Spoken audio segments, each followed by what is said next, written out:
Hello everyone, welcome back to my channel. Today's video will be dedicated to all the people who have received their Canadian work permit and wish to apply for temporary resident visa, which is also referred to as worker visa or TRV. TRV is just a visa stamp on your passport, allowing you multiple entries and exits to Canada for time specified based on the expiry of your work permit. This visa is required for everyone who wish to go out of Canada's boundaries and want to come back again. If you do not have TRV, or as a matter of fact any visa on your passport, and you wish to fly back to Canada with just your work permit, then it can lead into a lot of complications, and worst case you may also be asked to fly back to your home country. So to avoid any such hassle, I highly suggest to apply for TRV. This will be applicable for all the international students who got their work permit for the first time, as well as for all the people who might have extended their work permit and wish to apply for TRV. For viewers who are watching this video for the first time, my name is Guri Singh. People call me Guri, and I came to Canada as an international student, and I have been living in Ontario for more than 3 years now. So trust me, whatever I'm telling, it's through experience. I've also created a step-by-step guide for Canada's permanent residency. If you want to check that video out, I will put that video in the description box below. So if you are interested, consider subscribing.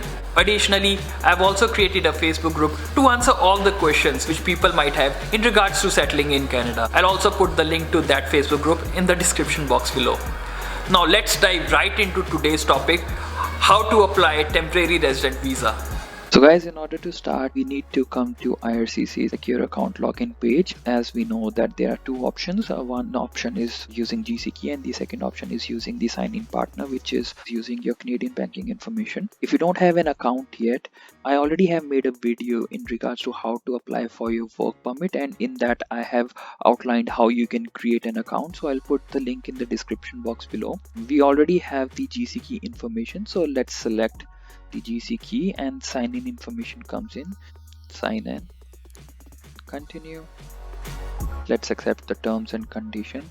As I had already mentioned in my previous video for work permit, every time you log in you will be asked a security question, and that will be dependent on what security question and answer you had set up while creating the account. This was one of the examples, and let's start an application. If you had applied for work permit, then you would have got a personal reference code which you can use over here.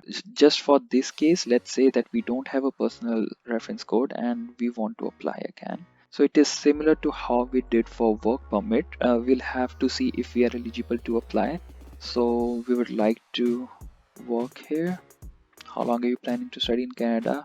More than 6 months. What's the code? So let's say India, but it will be dependent on the passport you hold. So what is your country of residence? Currently we are in Canada, so let's select that. Do you have a family member who is a citizen? No, but if you do, then you can select accordingly, and let's take a generic date of birth.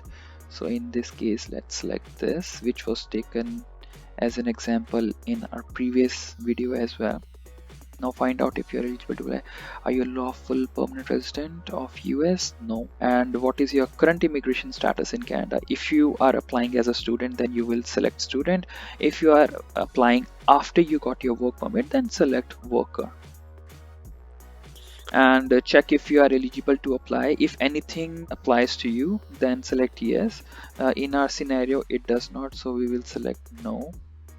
And again, are you a spouse? If you are, then select yes. If you are not, then select no. Are you a spouse who is a foreign government, a religious worker? So that doesn't apply to us. So make sure to read everything. I have already read, so just I'm skimming through it. Once you are done, it asks that if you have been told that you will be getting permanent residence. So no, we have not been told yet. This is a hypothetical case. So select no in all and select next. Does the situation apply to you? You have a valid employer specific work permit. So this is for those who have closed work permit, but since we have an open work permit, we don't require this information. So select no. Add in your marital status. So let's take never married and single. And the province of destination, it may depend on person to person. So in our example, we will take Ontario. Here you can see that we are eligible to apply for temporary resident visa, so select continue. It is asking which best describes our situation, and I have an open work permit. So everyone who came as an international student is issued an open work permit, so we will select that. It asks, have you had a medical exam performed by an IRCC authored panel physician? So that is required. That is a requirement for jobs which are in teaching industry, agricultural industry, or caregiving. So just make sure to read this. If you do, then you select yes. If you are not in that job industry, then select no. Once you are done, it asks, have you lived in a designated country or territory for more than 6 months? So here in question mark area, they have a list of designated countries, but since we have been living in Canada, so we will select no.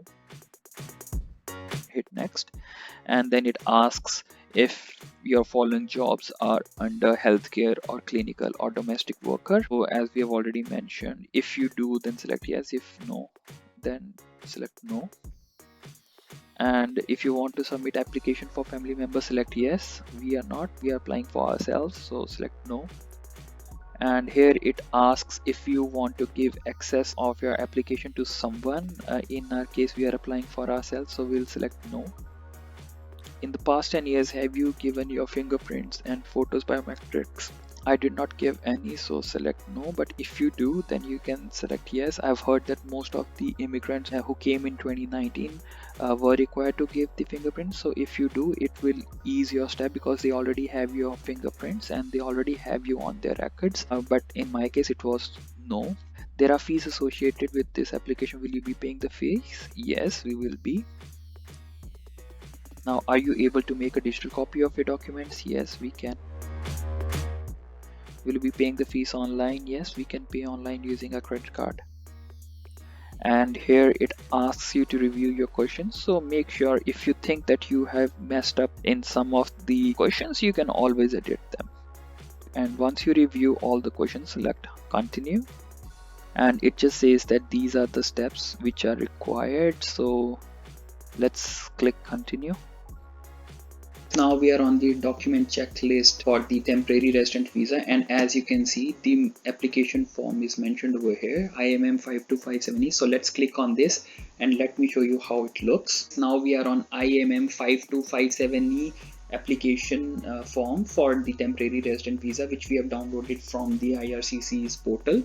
So this is a pretty straightforward application form. Basically, it requires your personal details, your mailing addresses, your communication details, and your travel history along with your background information. So pretty straightforward. You'll require some of your documents like passports and other Canadian documents, and your travel history information needs to be added in here. You'll also require your education and employment information along with other background information. So once you do that, just make sure to sign in and validate this application form. So once you validate the application form, you will upload the file over here, and other supporting documents which will be required are your Canadian work or study permit. So the information is mentioned over here. And you're applying temporary resident visa while you are a student, then you'll require to upload your study permit over here. But in case if you have already applied for your work permit, or work permit is already issued for you, and then you're applying for your temporary resident visa, then you'll use your work permit. Also, you'll require to upload your passport. So for passport, following information is required, which includes your name, date of birth, photo, country of origin, and any pages with stamps, visa, or marking. And then digital photo is required, and the specification for digital photo is mentioned over here. Once that is done, you can also add in a letter of explanation. For example, if you have some discrepancies in your name between your work permit, study permit, or your passport, or if you want to declare anything, you can use this section to add in any kind of information for preventing any confusion. Once that is done, we come to the fees, and the fees comes around to $185, and this is before taxes. So after taxes, it will be costing you around $200. And that's how you can apply for your temporary resident visa. That's it, guys. I hope it answers all your questions in regards to this topic. If you still have any queries or doubts, please comment down below. I would also love if you provide some feedback on this video, so kindly like and share this video to everyone who wishes to apply for the temporary resident visa and is confused how to do so. If you are planning to apply for Canada's PR, I would highly suggest to subscribe to this channel and join the Facebook group in the description box below. Thank you everyone for watching till the end of this video, and I will see you in the next one.